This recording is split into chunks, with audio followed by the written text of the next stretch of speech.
नमस्कार एवरीवन, मेरा नाम हिमांशु कुशवाहा। आपका बहुत बहुत स्वागत है हमारे इस चैनल पर।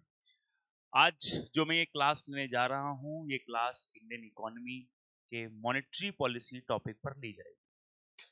क्लास लेने का पर्पस ये है कि आगे जो हम प्रोग्राम आपको ऑफर कर रहे हैं वो कंप्लीट प्रोग्राम है इंडियन इकोनॉमी का। ऐसे लोग जो इंडियन इकोनॉमी वाले टॉपिक पर काफी फंसते हैं, आप सबको पता है वक्त जैसे जैसे आगे बढ़ रहा है, भारत के तमाम एग्जाम्स जो आप देते हैं उन सभी एग्जाम्स में इंडियन इकोनॉमी के वेटेज को अच्छी तरीके से देखा जा सकता है। अब इंडियन इकोनॉमी कई बार बच्चों को ऐसा लगता है कि वो प्रिपेयर नहीं कर पा रहे हैं, ठीक से क्वेश्चंस आते हैं उनको नहीं कर पाते हैं। इसकी एक बड़ी समस्या है कि कई बार आपको ठीक तरीके से ये सब्जेक्ट्स नहीं पढ़ाए जाते और ये टॉपिक्स ठीक तरीके से क्लियर नहीं किए जाते।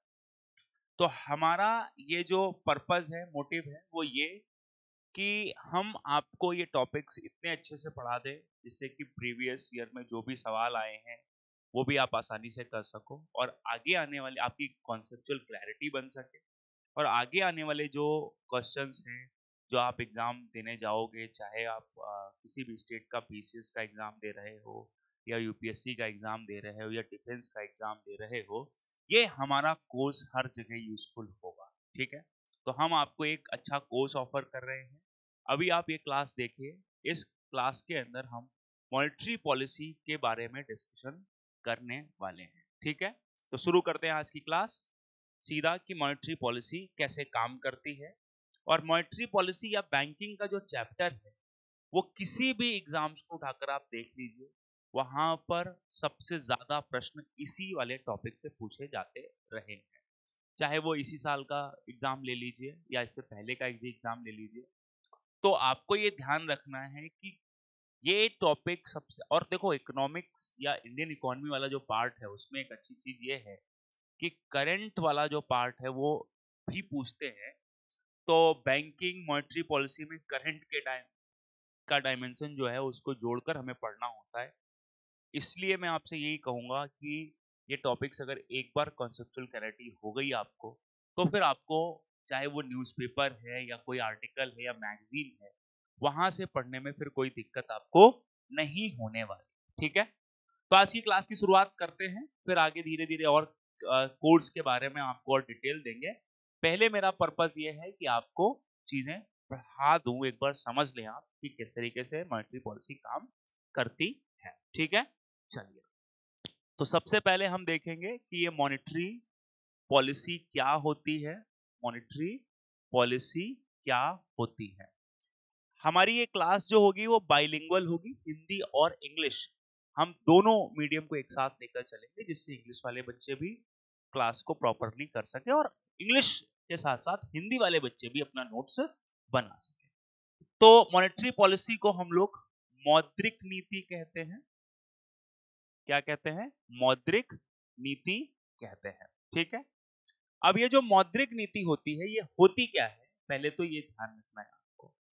तो आपको ये समझ लेना है कि मॉनेटरी पॉलिसी जो है, monetary policy is a set of guidelines, set of guidelines to control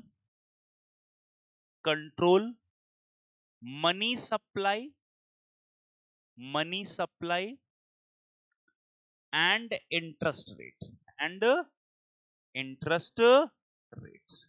तो हम यहां से समझ गए कि मौद्रिक नीति क्या होती है। तो हम यहां पर लिख सकते हैं कि मौद्रिक नीति का प्रयोग प्रयोग मुद्रा आपूर्ति एवं ब्याज दरों को नियंत्रित करने के लिए किया जाता है। ठीक है, नियंत्रित करने के लिए किया जाता है। ठीक है, तो आपको ये ध्यान रखना है कि अगर आपसे कोई पूछे कि मॉनेटरी पॉलिसी क्या है, तो हम ये कह सकते हैं कि मॉनेटरी पॉलिसी एक ऐसी व्यवस्था है जिसके अंतर्गत जो मार्केट के अंदर मनी सप्लाई है उसे कंट्रोल करते हैं, साथ ही साथ हम इसमें ब्याज की दरों को भी कंट्रोल करते हैं।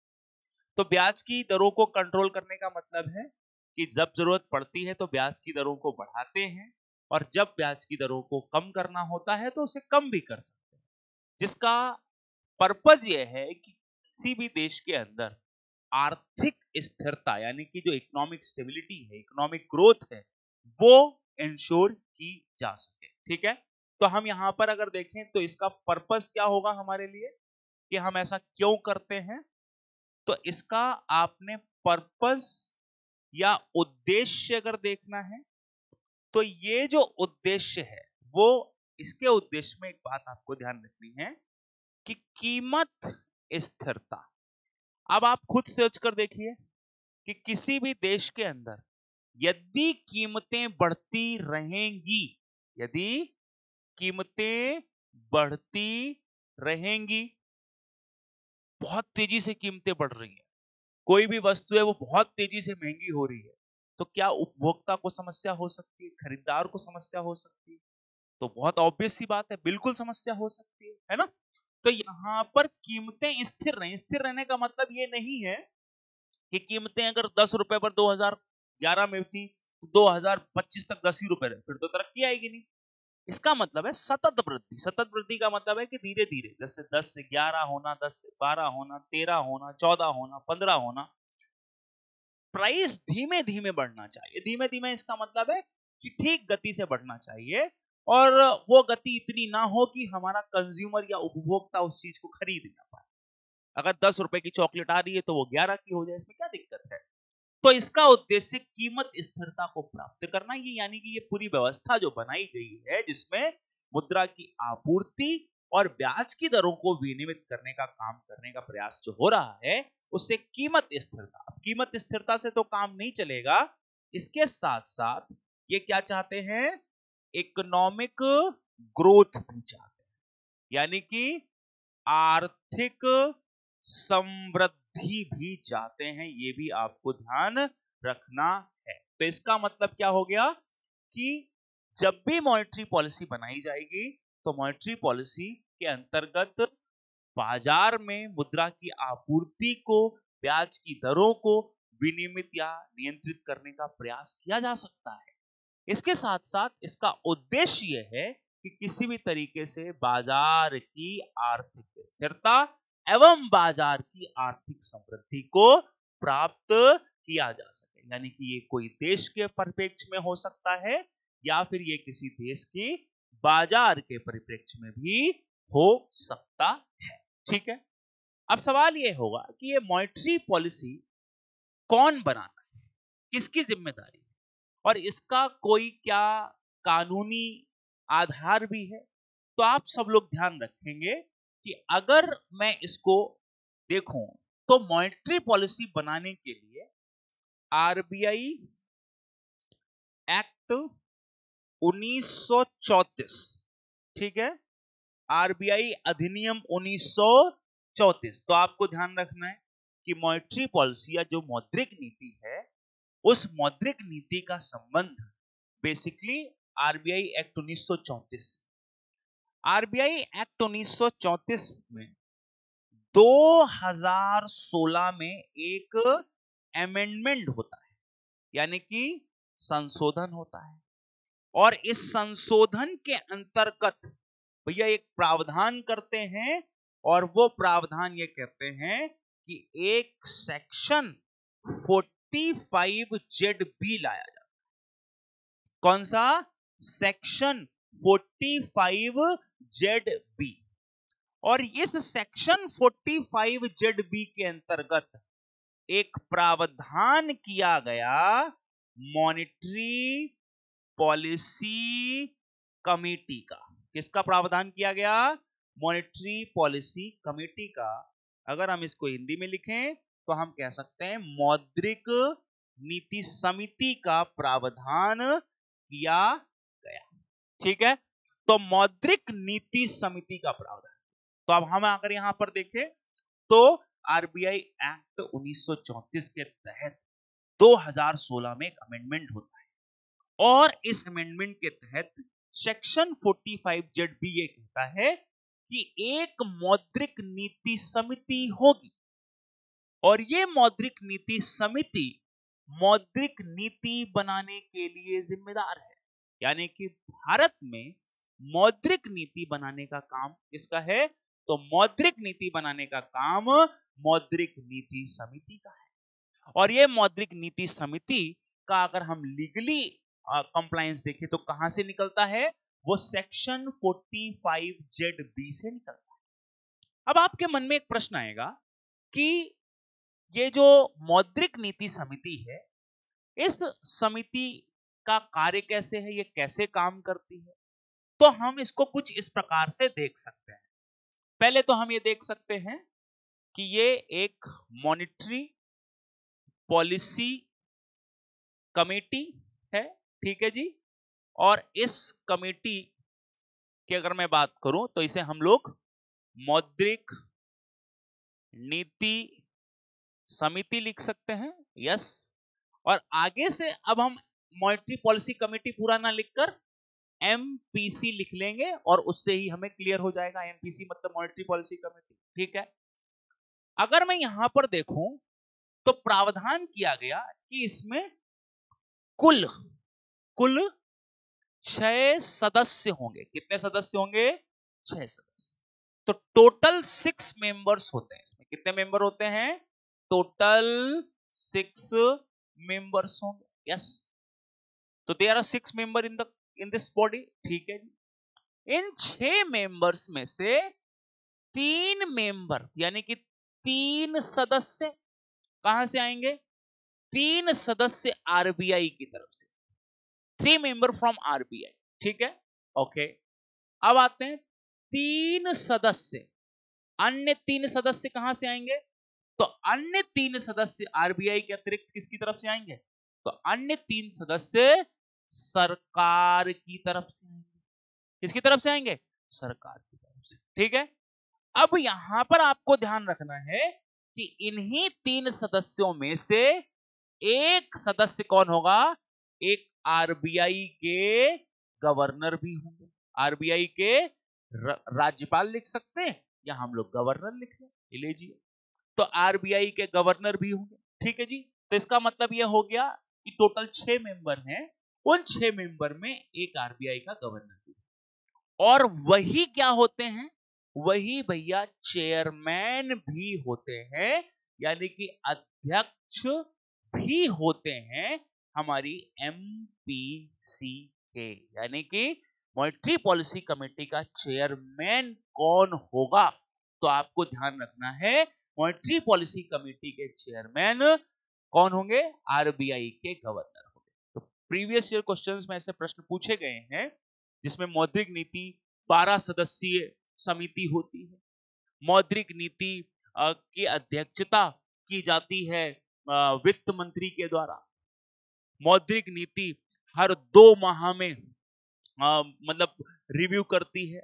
तो इस तरीके के प्रश्न थे उसमें। तो आपको ध्यान रखना है कि जिन्हीं 6 सदस्य हैं और आरबीआई का जो चेयरमैन है वही इसके क्या होंगे? वही इसके ऑफिशियल एक्स ऑफिशियो चेयरमैन होते हैं। इसमें नियुक्ति की जरूरत नहीं पड़ती, यानी कि वो पदहीन अध्यक्ष होते हैं, ठीक। अब यहां पर आपको ध्यान रखना है कि मॉनेटरी पॉलिसी के द्वारा अनाउंस की जाती है। अनाउंस यानी कि घोषणा की जाती है। किसकी? तो इनके द्वारा ही घोषणा की जाती है हमारी मॉनेटरी पॉलिसी। ध्यान रखना, हमारी मौद्रिक नीति की घोषणा कौन करता है? मॉनेटरी पॉलिसी के द्वारा ही ये अनाउंसमेंट की जाती है कि भाई हमने इस बार मॉनेटरी पॉलिसी बनाई है, ये आपको बताना है। तो मॉनेटरी पॉलिसी की अनाउंसमेंट यानी कि मौद्रिक नीति बताई जाती है।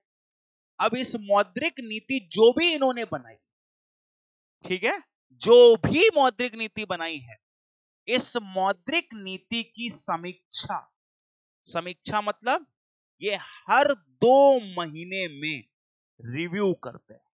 क्या करते हैं? रिव्यू करते हैं। रिव्यू का मतलब ये हो गया, जैसे मान लीजिए एक एग्जांपल दिया मैंने आपको, यानी कि द्विमासिक, ठीक है। अब देखो जी, मैं एक शब्द आपको बोल रहा हूं कि मान लीजिए इन्होंने बाजार में मुद्रा की या मनी की सप्लाई को क्या किया, बढ़ाया। अब उन्हें देखना भी पड़ेगा कि बाजार में जो मनी की सप्लाई को बढ़ाया है उसका क्या प्रभाव हुआ। तो ये हर 2 महीने में बता, और जरूरी नहीं है कि जो इन्होंने पहले किया वो अगले 2 महीने बाद भी करें। जैसे मान लीजिए ब्याज की दर में अगर इन्होंने जून में कमी कर दी, तो ऐसा नहीं कि अगली बार जब अगस्त में आए तो फिर कमी, नहीं, तो रिव्यू करेंगे कि सब कुछ ठीक चल रहा होगा तो कोई भी मौद्रिक नीति में बदलाव नहीं किए जाए, ठीक है। तो यहां पर आपको ये ध्यान रखना है। अब इसी सब के बीच में जैसे मैं एक एग्जांपल देता हूं कि भारत में मुख्यतः महंगाई को नियंत्रित करने का काम हमारी आरबीआई को सौंपा गया। किसको सौंपा गया है? आरबीआई को। तो आरबीआई को पता है कि जब जब बाजार में मनी की सप्लाई या मुद्रा की आपूर्ति ज्यादा होगी तो भैया हो सकता है, संभव है कि महंगाई आ जाए। तो उस महंगाई को कंट्रोल करने के लिए ये हर 2-2 महीने में निगरानी रखते हैं कि कहीं ज्यादा ऐसा तो नहीं कि खूब महंगाई आ गई है। और अगर मान लो बाजार में पैसे की सप्लाई कम होगी, पैसा नहीं होगा, तो हो सकता है कि बाजार के अंदर सुस्ती आ जाए। अब सुस्ती आ जाए तो उस समय अर्थव्यवस्था को गति देने के लिए, तरक्की बढ़ाने के लिए ये उस अर्थव्यवस्था में पैसा डालते भी। कैसे डालते हैं? तो हम सबसे पहले इसका एक प्रकार समझेंगे कि भैया ये मॉनेटरी पॉलिसी जो होती है, अगर देखा जाए मॉनेटरी पॉलिसी या हमारी ये जो मौद्रिक नीति है, ये मौद्रिक नीति अगर हम देखें तो मौद्रिक नीति के प्रकार कितने हैं, यहां पर हम लिख सकते हैं कि कितने प्रकार हैं। तो देखो जी, हम यहां पर इसको 2 प्रकार से बना लेते हैं, ठीक है। मौद्रिक नीति के 2 प्रकार बना लेते हैं। पहला प्रकार क्या हुआ? पहला प्रकार है, इसको हम लोग कई दफे टाइट मॉनेटरी पॉलिसी भी बोलते हैं। टाइट, टाइट के बाद आप इसे कॉन्ट्रैक्शनरी भी बोल सकते हैं, है ना। कॉन्ट्रैक्शनरी के साथ साथ आप इसे डियर मॉनेटरी पॉलिसी भी बोल सकते हैं। हिंदी वाले बस ध्यान रखेंगे कि इसे हम लोग कई बार कठोर बोलते हैं या फिर संकुचित बोलते हैं। क्या बोलते हैं? संकुचित, संकुचनकारी। संकुचन मतलब सिकुड़ना। अब इनके नाम से ही पता चल रहा। देखो अच्छा, आप खुद से सोचो, अगर आपके घर में आपके फादर कठोर हैं तो आपको पैसे देंगे या नहीं देंगे? नहीं देंगे, है ना। तो इसका मतलब यह हो गया कि जब भी ये कठोर मॉनेटरी पॉलिसी बनाई जाती होगी, यानी कि मौद्रिक नीति बनाई जाती होगी, तो पैसा बाजार को मिलना बड़ा मुश्किल होगा, क्योंकि कठोर है, नाम से ही पता चला, है ना। अगर ऐसा हुआ तो होगा क्या इसमें? तो भैया जो चीज होगी वो इधर देखो। जब कभी भी मॉनेटरी पॉलिसी कमेटी वाले अगर टाइट मॉनेटरी पॉलिसी का अनुसरण कर रहे हैं, तो इसका मतलब यह हुआ कि वो लोग क्या कर रहे हैं?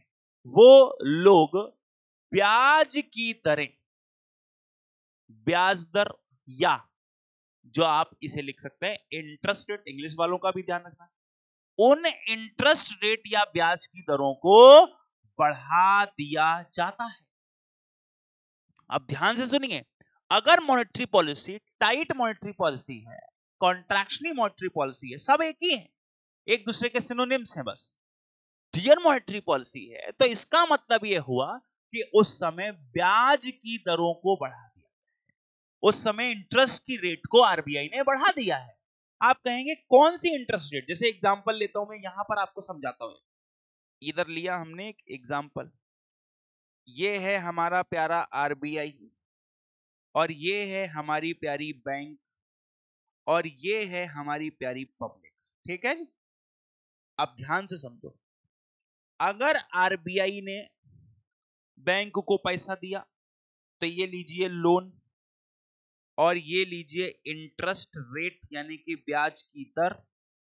अगर ब्याज की दर आरबीआई ने यहां बढ़ा दी तो बैंकें क्या करेंगी, पैसा कम लेंगी ना, क्योंकि अब तो लोन महंगा हो गया। क्यों? क्योंकि इधर भी इंटरेस्ट रेट बढ़ जाएगा, ब्याज की दर बढ़ जाएगी। तो फिर पब्लिक के लिए यानी कि यहां पर जो जनता है उसके लिए ऋण कैसा हो जाएगा, ऋण महंगा हो जाएगा। तो वही चीज मैं यहां पर समझाने की कोशिश करता हूं कि जब भी आरबीआई मार्केट में या बाजार में पैसा या लोन देना नहीं चाहता हो या उसको लगता हो कम लोन दें, तो वो फिर टाइट मॉनेटरी पॉलिसी या कॉन्ट्रैक्शनरी मॉनेटरी पॉलिसी का पालन करता है ऐसी स्थिति में, जिससे कि ब्याज की दर को बढ़ा। अगर ब्याज की दरें बढ़ जाती हैं तो इसका परिणाम या जो आपका आउटकम है वो क्या आएगा। परिणाम या आउटकम का मतलब अब यहां पर मार्केट लिक्विडिटी, मार्केट लिक्विडिटी समझते हैं? मार्केट लिक्विडिटी मतलब बाजार तरलता। तो भैया बाजार तरलता क्या होगी बताओ।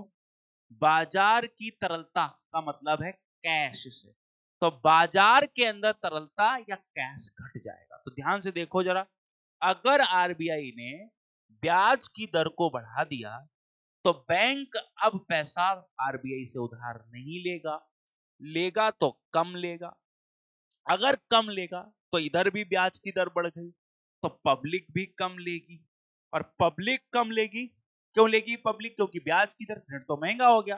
तो अब यहां पर नीचे लिखिए कि बाजार तरलता क्या हो गई है, बढ़ गई या कम हो गई। बाजार तरलता कम हो गई है। ये चीज आपको ध्यान रखनी है, सिंपल सी बात है, इसमें कोई बहुत लॉजिक नहीं है।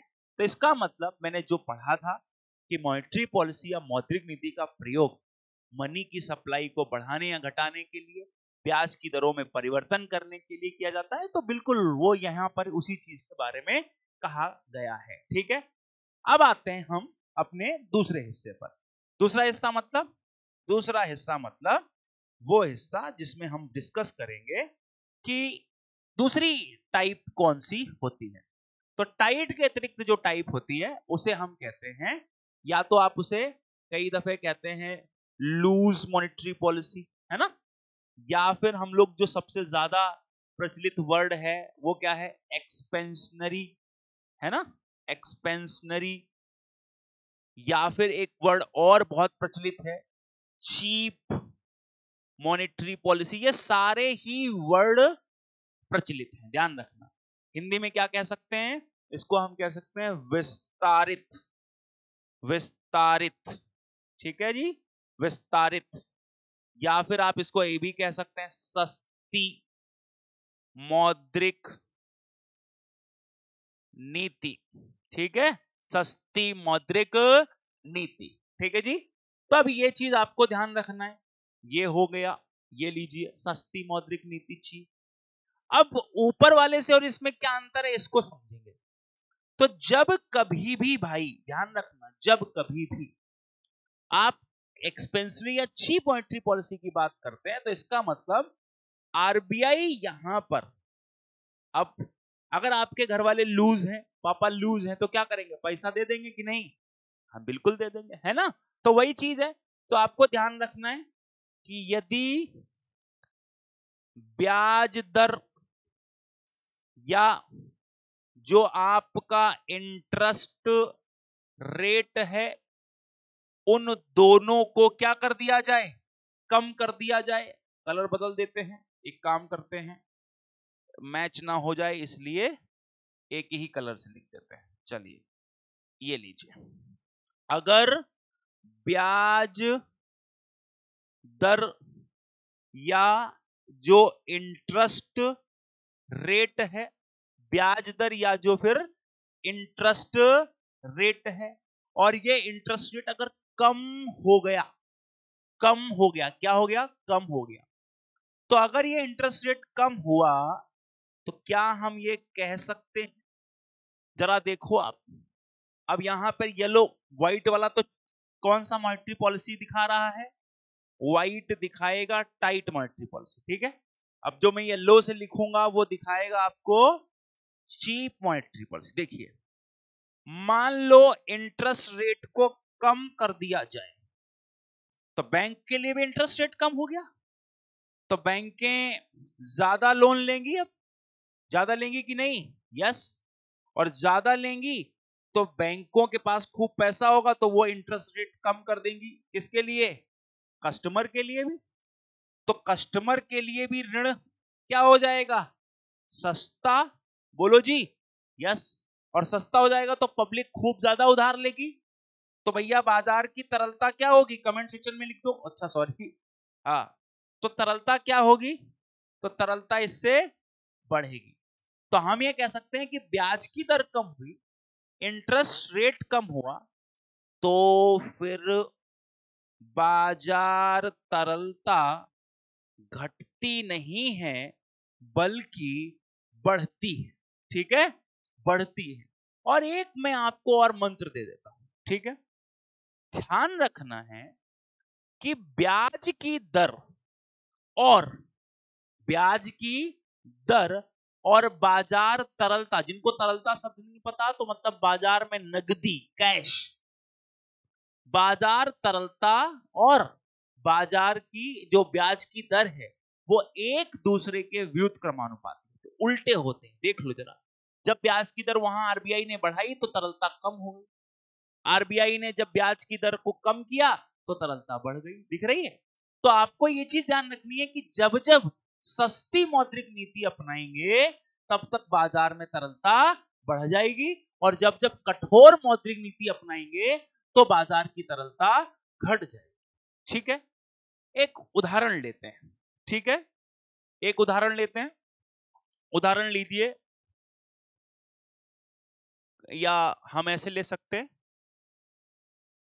कोविड 19 के दौरान, ठीक है, पीरियड ऑफ कोविड 19, जरा सोच कर देखिए कि जब हमारे देश में कोविड 19 था तो उस समय क्या हो रहा था।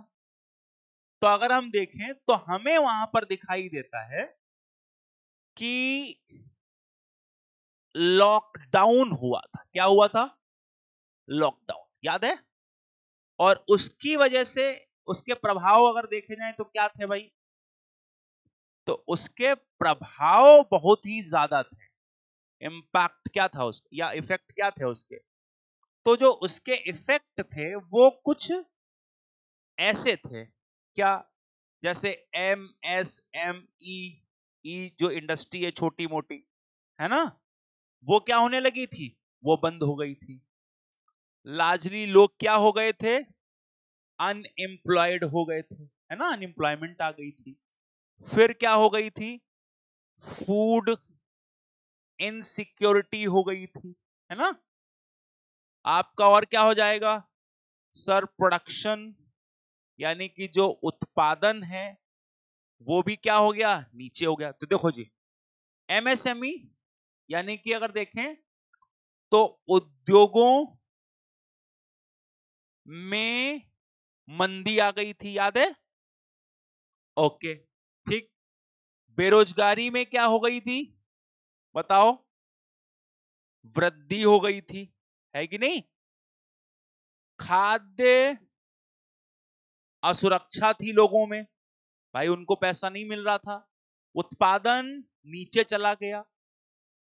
तो एक तरीके से हम इसे अर्थव्यवस्था के, यानी स्लोडाउन की, लॉकडाउन की वजह से हमें अर्थव्यवस्था में स्लोडाउन या फिर आर्थिक सुस्ती देखने को मिली थी। क्या देखने को मिली थी, आर्थिक सुस्ती।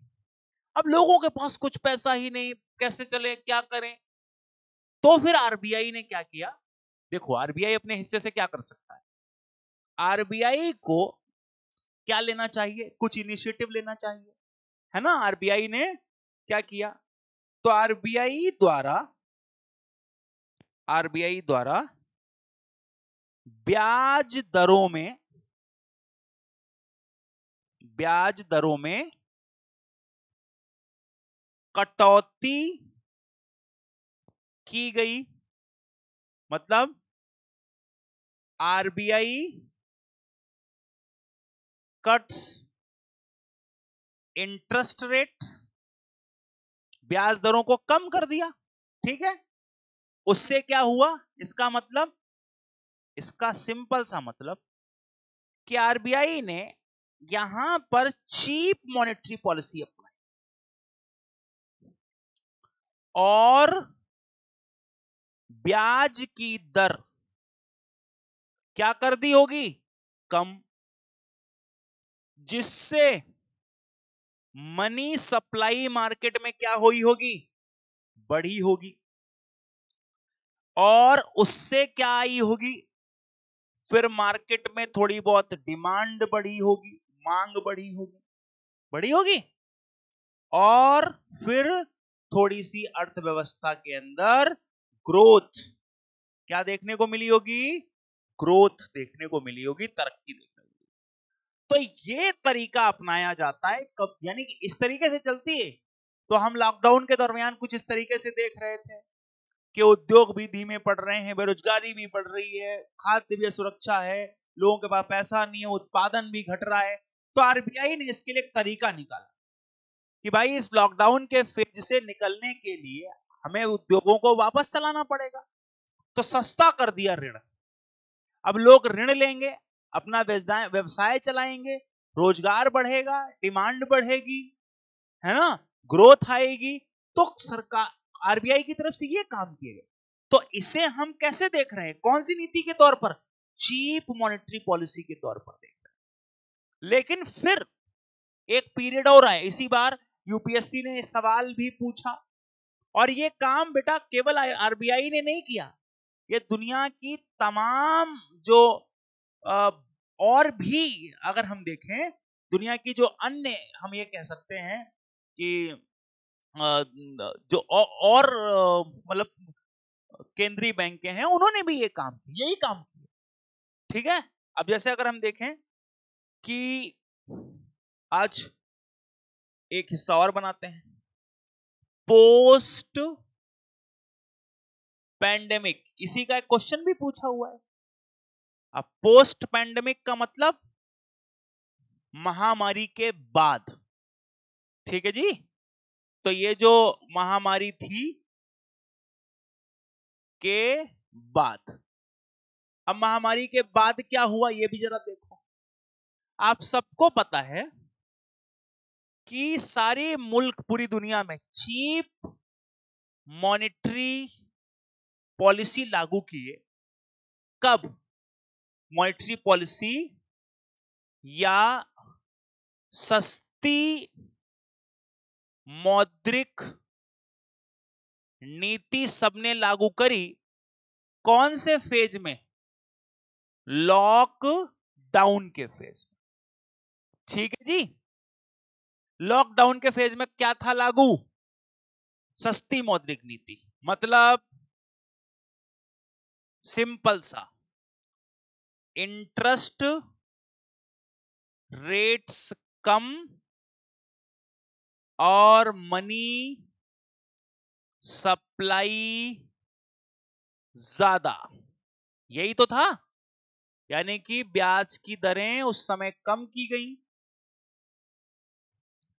लेकिन मुद्रा आपूर्ति इससे बढ़ गई। लेकिन जब इसे लंबे समय तक कर दिया गया, ठीक है, यानी कि ये काम 2 वर्षों के लिए किया गया, 2 वर्षों के लिए, फॉर 2 years, तो उससे क्या हुआ? फिर उसका कुछ हमें प्रभाव देखने को मिला। प्रभाव मतलब इफेक्ट, कि पूरी तमाम दुनिया, जब बहुत सारा पैसा बाजार में आ जाता है ना, तो उसके परिणाम स्वरूप हमें वहां पर मुद्रा स्फीति देखने को मिली, यानी कि इन्फ्लेशन आ गई पूरी दुनिया में। क्या कह रहे हैं कि चीप मॉनेटरी पॉलिसी लॉकडाउन में खूब लगाई, 2-2 साल तक लगी रहने दी, ब्याज की दरें कमी नहीं हो रही तो लोग खूब पैसा उधार ले रहे, और जब लोग खूब सारा पैसा उधार ले रहे तो उनके पास पैसा जब खूब आ गया तो उसकी वजह से दुनिया में महंगाई आ गई। अब 2 साल पहले सुस्ती थी, अब अचानक से महंगाई आ गई। अब महंगाई आ गई तो महंगाई से भी निपटना है। तो हम यहां पर लिखते हैं कि इससे निपटने के लिए क्या उपाय लगाया, तो इसका उपाय लगाया, सॉल्यूशन लगाया, क्या लगाया कि अब मनी की सप्लाई को रोकना पड़े। तो रोकना के लिए क्या किया गया, टाइट मॉनेटरी पॉलिसी, यानी कि कठोर मौद्रिक नीति अपनाई गई। तो ध्यान से देखिए, अगर मैं आपसे पूछूं कि कोविड के दौरान क्या हुआ, तो ब्याज की दरें कम, लेकिन कोविड के बाद क्या हुआ, पेंडेमिक के बाद क्या हुआ, तो महंगाई आने की वजह से दुनिया के अधिकांश देशों ने, तमाम देशों ने क्या किया, दुनिया के तमाम देशों ने एक काम किया कि जो ब्याज की दरें थी उनको क्या कर दिया होगा, बढ़ा दिया गया, जिससे बाजार तरलता को कम किया जा सके, क्योंकि पैसा कम होगा तो इन्फ्लेशन कम आएगी। देखो, हमने यहां से ये बात समझी कि कैसे काम करती है कोई भी अर्थव्यवस्था। ध्यान रखेंगे सब लोग, कैसे काम करती है कोई भी अर्थव्यवस्था, ध्यान से देखिए। अब देखो, मैं इसको थोड़ा सा छोटा सा कर रहा हूं जिससे कि दोनों बातें एक ही पेज पर आ जाए। Is it believer? I think आपको विजिबल होगा। तो कोविड के दौरान लॉकडाउन था, लॉकडाउन में प्रभाव दिखा एमएसएमई उद्योगों में, अनएम्प्लॉयमेंट में, फूड सिक्योरिटी में, और उत्पादन वगैरह कम होने लगे। और इन सबको तेजी, यानी government has to fuel it. तो गवर्नमेंट ने क्या सोचा कि हम उसी समय सरकार ने प्रधानमंत्री गरीब कल्याण योजना के नाम से पैकेज निकाला, जिसको हम आत्मनिर्भर पैकेज कहते हैं। तो चीप मॉनेटरी पॉलिसी अपनाई सरकार और आरबीआई ने, और फिर वहां पर इंटरेस्ट रेट को कम किया गया, जिससे कि सबको पैसा मिले और खूब थोड़ी तरक्की हो। लेकिन वो लंबे समय तक नहीं चलेगा ना, लंबे समय तक खूब सस्ता पैसा देने की वजह से देखने को मिला कि यहां महंगाई आ गई। तो उसे फिर कंट्रोल करने के लिए ये आपने ध्यान रखना है, ऐसा नहीं कर देना कि आपको लगे कि हमेशा के लिए नहीं, आपको ये पोस्ट पैंडेमिक लिया गया। और हर देश ने तो नहीं, लेकिन भारत में भी ऐसा किया गया और दुनिया के तमाम केंद्रीय बैंकों ने ऐसा ही किया। ठीक, तो हमें यह समझ में आ रहा है कि मॉनेटरी पॉलिसी कैसे काम करती है, मॉनेटरी पॉलिसी किस प्रकार से एग्जीक्यूट होती है। अगर किसी भी अर्थव्यवस्था में पैसा ज्यादा होगा तो उसे हमें नियंत्रित करके बैलेंस, यानी कि संतुलित मात्रा में लेकर आना पड़ेगा। और किसी भी अर्थव्यवस्था में पैसा अगर कम है तो वो अर्थव्यवस्था के लिए अच्छा नहीं, तो वहां पर भी हमें संतुलन बना के रखना पड़ेगा कि एक नियंत्रित या निश्चित मात्रा में पैसा बाजार में पहुंचे। अगर पैसा बाजार में एक निश्चित मात्रा तक पहुंचेगा तो ठीक रहेगा। ठीक है, तो यहां तक हमने ये चीज देख ली कि कैसे ये काम करता है, कैसे ये एग्जीक्यूट होता है। ठीक है, उम्मीद करते हैं इतनी बातें सभी बच्चों को समझ आ जाएंगी या आ गई होंगी। ओके, अब आते हैं कि हमने जैसे देखा कि मॉनेटरी पॉलिसी के 2 प्रकार होते हैं, स्थिति के अनुसार इसे बदला जाता है, और जरूरी नहीं कि हमेशा बदल ही दिया जाए। जैसे यहां पर आप देखिए, 2 साल तक उन्होंने ब्याज की दरों को नीचे रखा और 2 साल के बाद बढ़ाया। तो इसका यह मतलब नहीं कि 2 साल तक वो भूल गए, छोड़ दिया, नहीं। इसका ये मतलब है कि 2 साल तक वो निगरानी रखे रहे, और जब लगा कि नहीं अभी इसे ऊपर नीचे करना चाहिए, बढ़ाना चाहिए, घटाना चाहिए, देन दे चेंज, फिर उन्होंने इसे बदला, है ना। अगर उन्हें लगता कि नहीं नहीं 2 साल के बाद भी और भी कंटिन्यू करना है, तो वो और भी ब्याज की दरों को गिरा देते।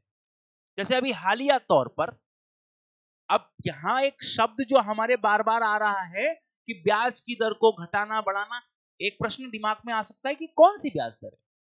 तो वो ब्याज दरें कौन कौन सी हो सकती है, वो अभी हम देखने वाले हैं, वो अभी हम डिस्कस करने वाले हैं। लेकिन इससे मुझे ये पता चल गया कि मॉनेटरी पॉलिसी काम कैसे करती है, और मॉनेटरी पॉलिसी वक्त के अनुसार काम करती है। बाजार में अगर अधिक पैसा है तो उसे मॉनेटरी पॉलिसी ब्याज की दर को कम करेगी, और अगर बाजार में कम पैसा है तो मॉनेटरी पॉलिसी ब्याज की दरों को बढ़ाए, मॉनेटरी पॉलिसी बाजार में अगर कम पैसा है तो मॉनेटरी पॉलिसी ब्याज की दरों को कम कर देगी, और अगर बाजार में अधिक पैसा है तो मॉनेटरी पॉलिसी ब्याज की दरों को बढ़ा देगी। ध्यान रखना, सिंपल सा फंडा है। अच्छा, ऐसा क्यों करना है ये भी मैं आपको बता दूं कि जैसे मान लीजिए ऐसा इसलिए करना है, एक यहां पर हम नोट डाल सकते हैं, और वो नोट किस चीज का है कि आरबीआई और सरकार के बीच एक समझौता है। एक टर्म होता है जिसको हम कहते हैं इन्फ्लेशन टारगेटिंग, ठीक है। और इन्फ्लेशन टारगेटिंग के अंदर जिसको हम लोग क्या कहते हैं, मुद्रास्फीति लक्ष्यीकरण, ये नाम है इनका, ठीक है जी।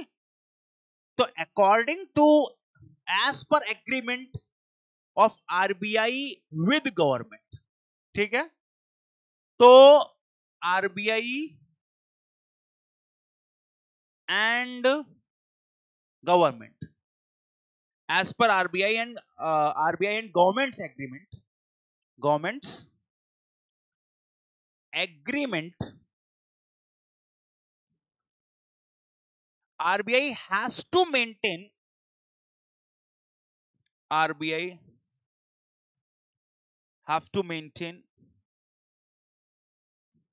RBI has to maintain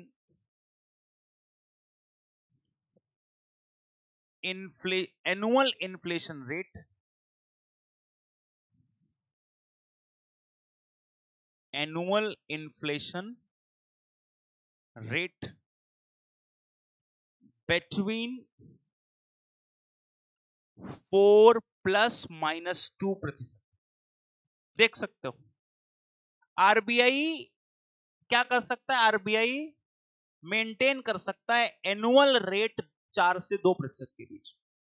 मतलब क्या हुआ, सिंपल सा मतलब है कि आरबीआई का ये कहना है, आरबीआई जो सरकार ने एक एग्रीमेंट समझौता किया, और ये समझौता भी 2016 में हुआ, अब इसे एक्सटेंड कर दिया कि 2026 तक आरबीआई का ये काम है कि उसे निगरानी रखनी है। अगर हम देखें, आरबीआई इज अ की इंस्टीट्यूशन टू मेंटेन या कंट्रोल इन्फ्लेशन। तो आरबीआई एक प्रमुख संस्था है जो मुद्रास्फीति को मेंटेन करने का काम करता है। तो 4 प्लस माइनस 2 का मतलब it should not be below 2%, ये कितने से कम नहीं होना चाहिए, 2% से कम नहीं होना चाहिए, और ये 6% से अधिक नहीं होना चाहिए, और इसका आइडियल रेट कितना है, दैट इज 4, है ना। तो अगर हम यहां पर देखें तो आरबीआई का काम क्या है, आरबीआई एवं सरकार के समझौते के अनुसार, ठीक है, वार्षिक मुद्रा स्फीति दर, स्फीति दर 4+-2% होनी चाहिए। ठीक है, अब होनी चाहिए का मतलब है कि अब जैसे वर्तमान में तो नहीं है, खाद्य मुद्रास्फीति तो 7% से ऊपर, और बहुत अदर इन्फ्लेशन भी, जैसे इस साल तो ठीक है, पिछले साल तो 6% के ऊपर ही थी हेडलाइन इन्फ्लेशन। जो और मुद्रास्फीति होती है, मुद्रास्फीति हम आरबीआई कोशिश करता है कि वो 2% से 6% के बीच ही रहे, ये उसकी जिम्मेदारी है, उसको दिया गया। अब वो इसी चीज को मेंटेन करने के लिए, इन्फ्लेशन को इसी के दरमियान रखने के लिए तरह तरह के कदम उठाता है, कोशिश करता है कि इन्फ्लेशन इसी के बीच में बनी रहे, है ना। तो वो चीज यहां पर है कि आरबीआई एवं सरकार के बीच समझौता हुआ और उसके अनुसार 4+-2 यहां पर इन्फ्लेशन रेट होनी चाहिए। एनुअल इन्फ्लेशन रेट, वार्षिक मुद्रास्फीति दर इतनी होनी चाहिए। ठीक है, उम्मीद करता हूं इतनी बातें सबको समझ में आ गई। अब देखो जी, जब हम आरबीआई या इनकी बात कर रहे हैं मॉनेटरी पॉलिसी की, तो मॉनेटरी पॉलिसी में जैसे हम कहते हैं कि ब्याज की दरें, तो ब्याज की दरों में कौन सी ब्याज की दरें हैं जो हमें बदलनी है या क्या है वो, तो मॉनेटरी पॉलिसी, या आप इनको लिख सकते हैं मौद्रिक नीति साधन, आप इसे मॉनेटरी पॉलिसी टूल्स भी कह सकते हो। क्या कह सकते हो? मॉनेटरी पॉलिसी टूल्स भी कह सकते हो, इंस्ट्रूमेंट भी कहते हैं, है ना। तो मॉनेटरी पॉलिसी कैसे काम करती है ये हमने देख लिया, पेंडेमिक के समय क्या था वो भी देख लिया, और मॉनेटरी पॉलिसी के टूल्स या साधन क्या हैं, किनका प्रयोग किया जाता है मॉनेटरी पॉलिसी को ठीक तरीके से काम करवाने के लिए। पहला, अगर मैं यहां से देखूं तो ये लीजिए, पहली चीज, पहले टूल्स को हम कहते हैं क्वांटिटेटिव टूल्स।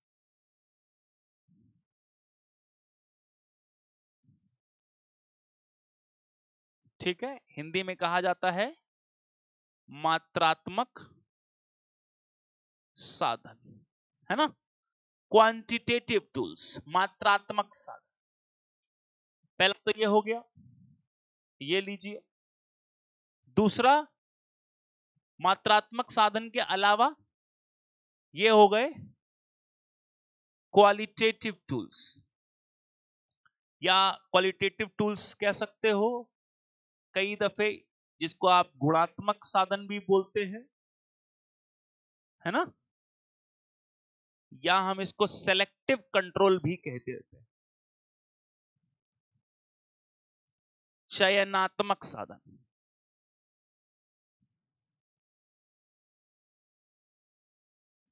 ठीक है, सेलेक्टिव कंट्रोल।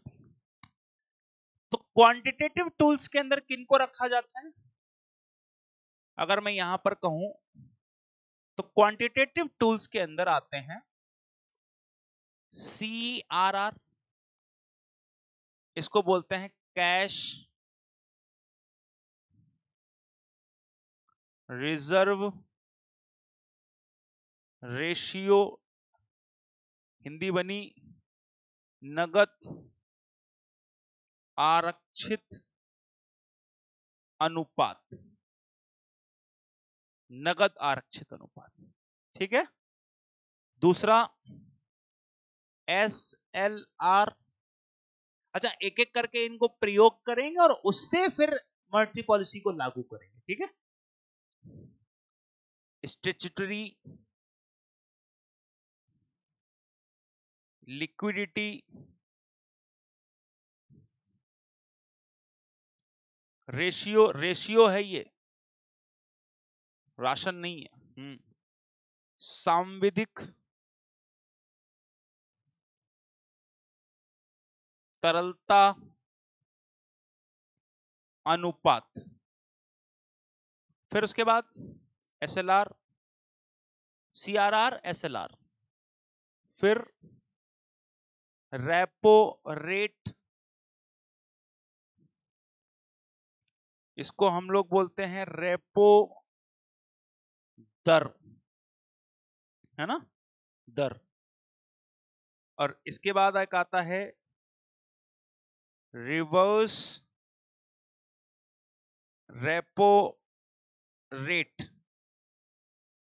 हिंदी में कहा जाता है प्रतिवर्ती रेपो दर। क्या कहते हैं? प्रतिवर्ती रेपो दर। फिर देखिए बैंक रेट, यानी कि बैंक दर। फिर आएगा MSF, MSP नहीं है, MSF रेट, इसको बोलते हैं मार्जिनल स्टैंडिंग फैसिलिटी रेट। ठीक है, सीमांत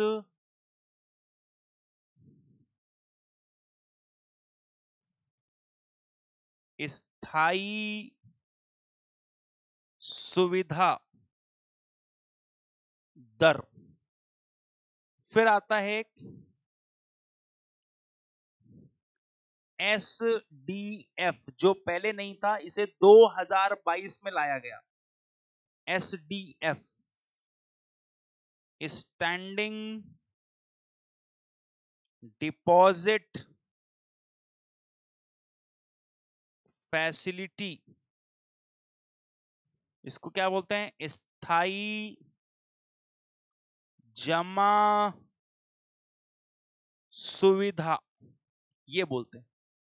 ठीक है, स्थायी जमा सुविधा, ये लीजिए। और इसके इसके बाद एक और है, वो भी लिख लो, ओपन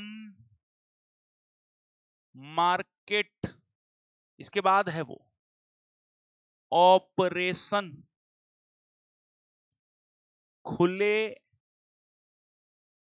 बाजार का संचालन या क्रियाएं। आप क्रियाएं भी लिख सकते हैं, खुले बाजार की क्रियाएं या संचालन। ठीक है, ओके। ये हो गए हमारे क्वांटिटेटिव टूल्स, मतलब विच changes in the quantity of supply. Quantitative tools का मतलब है जो मनी की क्वांटिटी ऑफ सप्लाई में, यानी कि जैसे मान लीजिए 10,000 करोड़ रुपए डालने, तो फिर वो इन्हीं टूल्स का इस्तेमाल, पैसे को घटाना, क्वांटिटी में घटाना बढ़ाना, इनका प्रयोग करके आरबीआई करता है।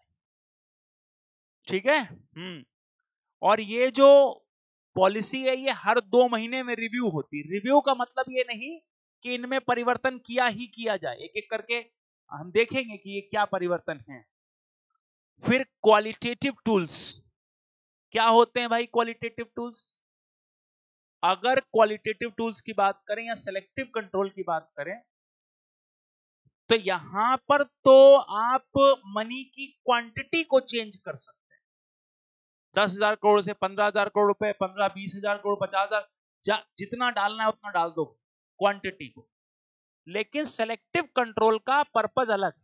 ठीक है, इसके अंदर हम लिख सकते हैं मोरल सुएशन, जिसको कहा जाता है नैतिक दबाव। ठीक है, पहली चीज ये। दूसरा, मार्जिन रिक्वायरमेंट्स या मार्जिन रेंडिंग्स भी बोलते हैं। हिंदी में लिखेंगे मार्जिन आवश्यकता, मार्जिन लेंडिंग्स भी लिख सकते हो आप। उसके बाद क्रेडिट रैशनिंग, और इंग्लिश में भी यही लिख लीजिए, हिंदी में भी क्रेडिट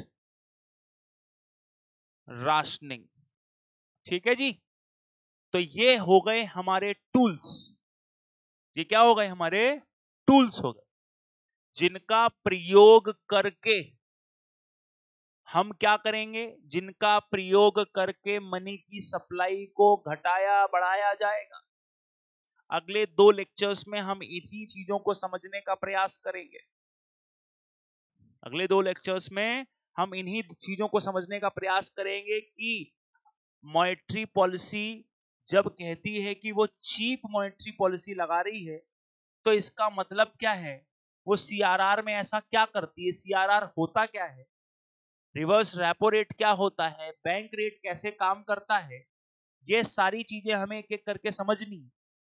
क्योंकि प्रीवियस ईयर क्वेश्चंस जब आप देखोगे, चाहे यूपी का देखो, चाहे बिहार का देखो, चाहे यूपीएससी का देख लो या डिफेंस का देख लो, वहां इस तरीके के प्रश्न लगातार पूछे गए हैं, लगातार।